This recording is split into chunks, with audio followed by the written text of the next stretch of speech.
So listen to this. They say no Brazilian superstar ever really conquered the Premier League. However, they all forgot someone. A 5'5" baby-faced Brazilian who forced every player in the Queensland to bend the knee, the only ever Brazilian to be named the Premier League's Player of the Year, and much more impressively, the only ever player out of any nation to take that award while playing for a team that got relegated. That's why no one remembers him. Coutinho couldn't lead Liverpool to a single title, but they'll remember him. Firmino was never even the star of his team, but they won it also. It won't be forgotten. Meanwhile, Juninho, a world champion for club and country, a man who donned the Brazilian number 10 with offers from United, Liverpool, Arsenal, Inter and Atletico. Well, he pledged his soul to a relegation team from a random city 6,000 miles away from where he was born, and proceeded to lead them to 3 finals, winning them the only trophy in their history, allowing them to for a while rightfully claim to have the best player in the whole of England. And now, as much as everyone in that town will tell you that he was greater than Pele, aside from the occasional shout on some podcast where someone like Paul Scholes will tell you that he was unbelievable, like Messi, no one really cares. And sure, there's some beauty to that. To be forgotten for something you love must be the ultimate sacrifice. But seeing how successful he was every time he stepped out of Middlesbrough, man, had he not kept on coming back to save them, he could have had the world at his feet. Look, as you may imagine, being 5'5", it was rough. The guy even got kicked out of the Corinthians Academy at 13, but it was just inevitable. 6 years later, he had secured his semi-professional debut at Ituano, playing in the São Paulo State Championship, and all it took was one chance. Back then, under the guidance of the legendary Tele Santana, São Paulo had just won the Libertadores, and were about to beat Cruyff's dream team to the title of world champions. I don't want to get controversial yet, but already then they had a strong claim to the title of best team on the planet. And still, once Juninho's Ituano faced off against them for the regional championship, the kid took man of the match and scored to secure a 3-goal draw. So fast forward 6 months, and Tele Santana had not only secured the second Libertadores, beat Cruyff's dream team again and demolished Real Madrid 4-0, but he had become convinced that that kid from Ituano could make his team even better. Just 2 months into his time at São Paulo, Juninho was already taking his first title at the South American Super Cup. But even if just another 2 months later, he showed up to a special edition of the Libertadores that pitted up all of the previous South American champions against each other and scored home and away in the final to clutch yet another continental title for São Paulo, the reality was that he had been brought off the bench in both matches, as Tele Santana had been hit with the realization that Juninho simply wasn't prepared to handle a full 90 at the top level. So he was put on the same diet and bodybuilding plan that had turned Zico from a 37-kilo teenager into the best player on the planet, and the results were incredible. He started his second season by coming into yet another Intercontinental Cup final and helping São Paulo demolish an AC Milan team that played 5 Champions Leagues in 6 years, showing every European why everyone in South America insisted they were the best team on the planet, no matter how unbeatable Europe seemed to think AC Milan were. And after that, well, first, they made it to a 3rd Libertadores final in 3 years, and even if they lost that one on penalties, Juninho still proved everyone who ever doubted him wrong, totaling 70 appearances for the season, at one point even becoming the first ever player to play 2 official club matches in the same day, with a scheduling freak show allowing him to pop out at 8 p.m. in a match against Sporting Cristal at the Copa Conmebol, scoring 1 and assisting 2 before going into the locker room, changing clothes and popping back out for the 10 p.m. kickoff against Grêmio, assisting another goal to win 3-1 yet again. But you know what's worse? It's that 2 weeks later he was back playing in the Conmebol, scoring a hat-trick in the semi-final against Corinthians before adding a 4th in their second leg, eventually taking yet another continental trophy, this time as the competition's top scorer from midfield. And that's when things got weird. In 1995, following all of that success, Juninho was given his debut for one of the most stacked Brazilian national teams of all time, and despite facing a lot of locker room pushback, with Captain Dunga asking the manager, "Why have you called up this schoolboy?" Then he assisted assisted to on his debut, secured the call-up to the OVERPOWERED Cup, and was handed the Brazilian number 10, lining up alongside a young Ronaldo to face England in the final, and outshining even the phenomenal himself, daring to take a free kick while one goal down despite having Roberto Carlos himself standing by his side, banging it in, and then assisting Ronaldo to take the trophy. After that, there was no lack of interest from European clubs. Inter and Porto were doing the rounds, Arsenal themselves were in direct contact with the player, but luckily for everyone in the town of Middlesbrough, their player-manager Brian Robson just wasn't satisfied with having two jobs at once, so he was also Terry Venable's second coach, sitting on the bench dumbfounded that day in the OVERPOWERED Cup final. So, having seen Cantona, Bergkamp and Klinsmann all join Premier League clubs at the worst points of their careers and still achieve tremendous success, it was so completely mesmerized by visions of what a Premier League club would be able to achieve if they signed one of those world-class talents before they enter their prime, that he decided to go all in for Juninho before anyone else made up their minds, and against all odds, he did it. Recently promoted Middlesbrough signed the newest Brazilian number 10, and the whole city descended into chaos. Not knowing what to expect, Juninho arrived to a crowd of 6,000 fans. The club was so unprepared for his arrival, his supposed translator could barely understand him, so desperate, by mere chance, he found a family of Brazilian immigrants among the crowd of Middlesbrough fans, asked for help, and ended up being taken in by them as if he were family, staying in contact with them even a decade after his retirement.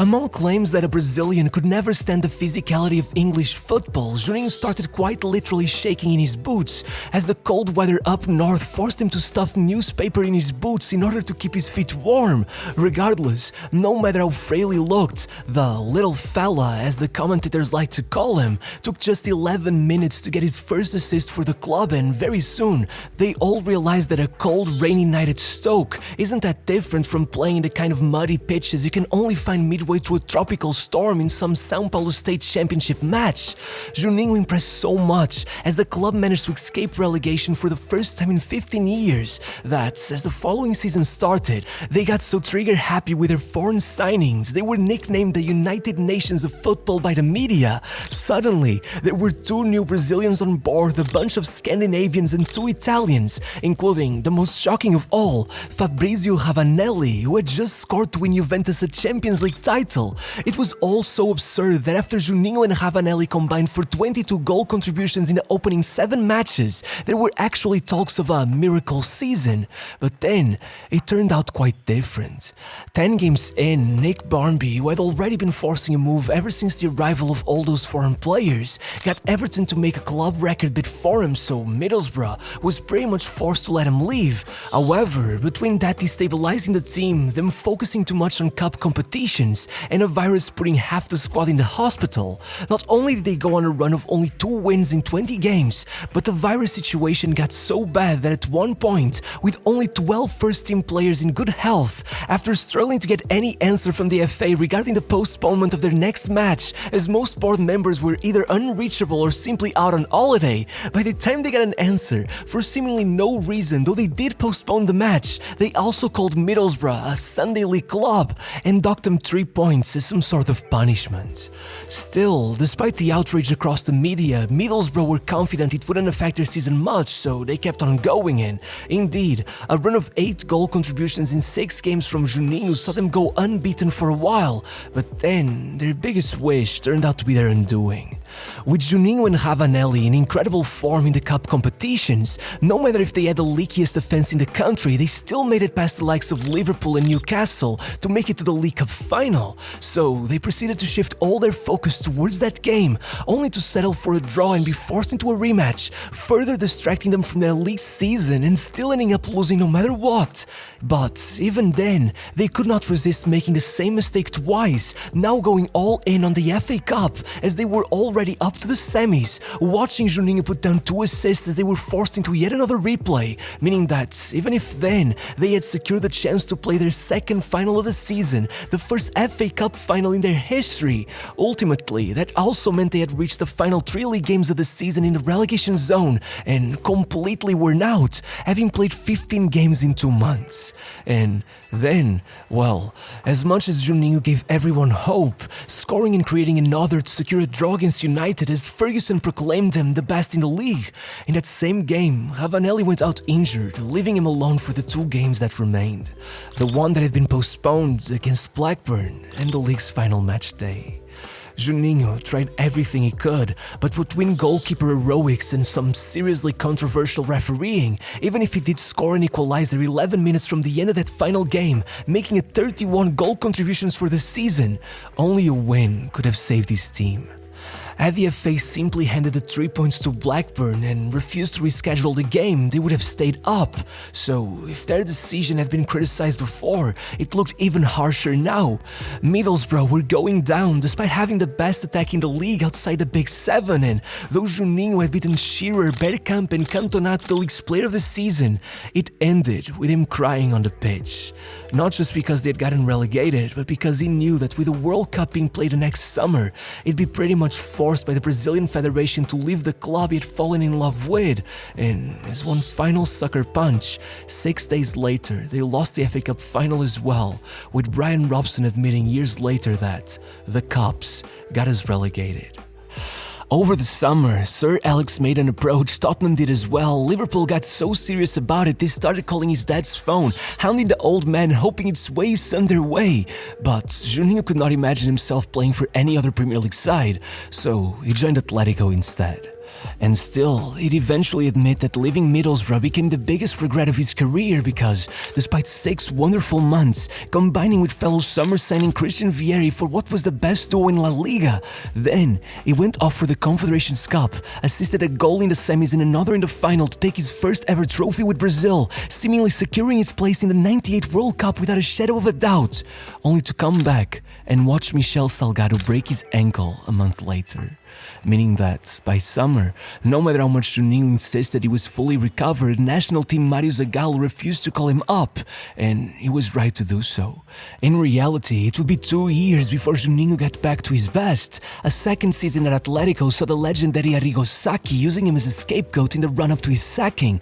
and the third saw Ranieri loan him back to Middlesbrough, who are now back in the Premier League, only for Atletico to embarrassingly get themselves relegated in his absence. Though, to be fair, even back at the club he loved, Juninho did, in fact, not look like the player he used to be. However, then, unable to afford his wages now that they were in the second tier, Atletico were forced to loan him out a second time, and that's when a sort of miracle happened. Having just added Romário to one of their all-time greatest squads in hopes of winning the inaugural Club World Cup, Vasco had instead been humiliated in the final by their own country rivals Corinthians, before losing 2 more finals in the space of 5 months, so they took a wild chance on Juninho, with the newspapers declaring him as their savior, and it paid off tremendously. Together with the other Juninho, he provided enough support to Romário that the 35-year-old had his best ever goal-scoring season, with 73 goals in a year, all while Juninho seemingly showed up just in time to score himself whenever the most decisive moments arrived. Just in the Copa Mercosul, he scored their only goal in the quarters, then 2 against River Plate in the semis, one a volley and the other being an ungodly, just embarrassing solo goal. And, of course, infamously, in the final, after going into the second leg's halftime trailing 3 goals behind, 4 on aggregate, he won the penalty for their first and another for their second before scoring the third himself 5 minutes from the end on the half volley, and watching Romário score the winner off of his rebound in injury time, taking the trophy. And as if that wasn't enough, in the Brazilian Championship, having already scored twice in the last 16, scored and assisted in the quarters, assisted yet another in the semis. Well, he closed out the season with 2 more assists in the final to take that title as well. In the space of 4 months, he had gone from past his best to being handed the silver ball as one of the best players in Brazil and being named in the South American Team of the Season, running it all back the following year, at one point putting down 3 goals and 3 assists to destroy Botafogo's 7-0 1-0 in what is considered the best performance of his career, meaning that, as he went into 2002, his participation in the next World Cup was completely secured, so much so that even after he was forced to leave Vasco 6 months before it due to unpaid wages, joining Flamengo in a disastrous period that had their president jailed for tax evasion, he still hit 14 goals in just half a season, before watching Brazil's captain Emerson get injured the day before the World Cup's opening match, leading Scolari to ask him to take over Emerson's role deep in midfield at the last minute, and channeling his inner Jisung Park, putting up one tireless performance after the other as the Brazilian squad that had been deemed their worst in decades made it all the way to the final and then took the title. After that, Juninho was suddenly being bombarded with offers once again. He could have gone pretty much wherever he wanted, but the thing is, already 30 and now a world champion, there was only one last thing he truly dreamed of: a happy ending at Middlesbrough. So he waved off every other offer and came back, but before he had even made his third debut for the club, he ruptured his ACL. Yeah, timing was never really in his favor, and upon his comeback, it really seemed he was just gonna get sent back again, but this time, he insisted on a second season, and thank God he did, because if he struggled to get back to speed, then once he did, he led them on 8 matches unbeaten, making it past Tottenham in the League Cup quarter-finals, before facing Arsenal's Invincibles in the semis, scoring the only goal of the first leg and playing in the pass that forced Martin Keown to settle for the red card, allowing them to secure a place in the final against all odds, where, after a bit of a warm-up with a brace against United the week before, they lined up against JJ Okocha's Bolton and showed them who were the real budget Galacticos, being 2-1 in front with seconds left on the clock when Juninho grabbed the ball 100 meters off of Bolton's goal, lobbed it over Okocha himself and made it all the way to their box, only to get disarmed by Ngotti. I guess it would have been too perfect of an ending. Regardless, Juninho was the club's top scorer yet again as Middlesbrough won their first and only ever major trophy. His dream had come true, and in his own words, it felt every bit as good as winning the World Cup. Sadly, after that, despite being voted by the fans as Middlesbrough's greatest ever player, Steve McLaren decided he had no space for him, denying him of the chance to represent him at the UEFA Cup the next year. And yet, even then, even after a frustrating move to Celtic, he just couldn't stop going, moving to Palmeiras and securing another silver ball, still flirting with a fourth comeback to Middlesbrough at any chance he had, eventually playing a season out in Australia, before returning to his first club Ituano as their director, where he'd lose his mind as he saw they were about to get relegated, signing himself up as a player, watching them go behind 2-0 in their final game of the season as they needed a win to stay up, and scoring himself to start a 3-goal comeback that saved them, finally hanging up his boots for good, but not before Middlesbrough fulfilled his wish of playing one last game for them. And, by the way, if you still doubt this guy had the golden touch, under his direction, Ituano somehow beat Santos to their first ever São Paulo State Championship 4 years later. Yeah.